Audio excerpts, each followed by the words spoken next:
if there is a challenge like the one that exists, you paralyze government, you know. It's okay that the president has done whatever he wanted to do, yeah, even though he didn't want to involve me. But I hope he has achieved whatever he wanted to do. I was surprised, however, the other day that he was complaining that he has failed to achieve certain things because of William Ruto. But I was always available. There are people who say, I mean, there are people who must have failed the president miserably. The people he has assigned those responsibilities.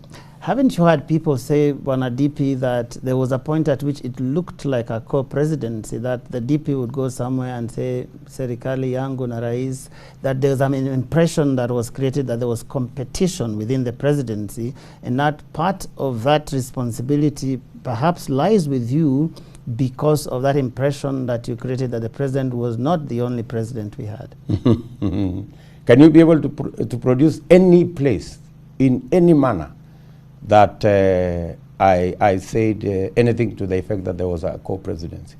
I always, and I'm a very careful person, I always said either I've been sent by the president, I have always referred to the president as my boss, and it has always been clear. So do you bear any responsibility for the dysfunction we've seen for the last 5 years? Nothing. I don't bear any bit of responsibility. Now supposing that you get elected in August, and somewhere down the road, 2 years, 3 years, you have a problem with your deputy, Bwana Rigathi Gachagua, for whatever reason, and you disagree completely, almost in the same manner that has happened right now, whichever direction it comes from. What are you going to do? I want to tell you, Joe, that what you have said will never happen. It will not happen.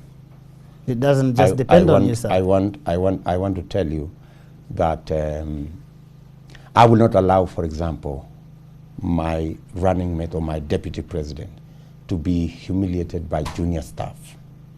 I would not want a situation where clear responsibility. In fact, I have said it as much, and I have committed myself in writing that there are responsibilities my deputy will carry. Even when we had a vice president always chaired cabinet committees, always did certain things. And I want to promise you that my deputy president will be a very busy person. But Bwana DP, many Kenyans will remember the relationship you had with President Kenyatta at the start. You wore the same sort of shirts. You interviewed CSS together. You did many things together. I think and so you will not get very far, Joe, with this unless you go and ask Uhuru Kenyatta. No. I'm asking the deputy president. Because I have told you. You are seeking to be president of Kenya. Yes. I have told you what I will do with my deputy president. I have put it in writing that the first assignment if he goes rogue, what would you do? Because you can't control what he will do. The first assignment, you know, if my deputy president goes rogue, there is the law. If he, for example, abuses his office, there is the law. The law will take its course. If he runs, if he does things that are unconstitutional, there is a way a deputy president is dealt with by the law. But I want to promise you that I will do everything possible to make sure the deputy president's office, which is a constitutional office, is a functional office that serves the people of Kenya. Great. And speaking of deputies, you have in the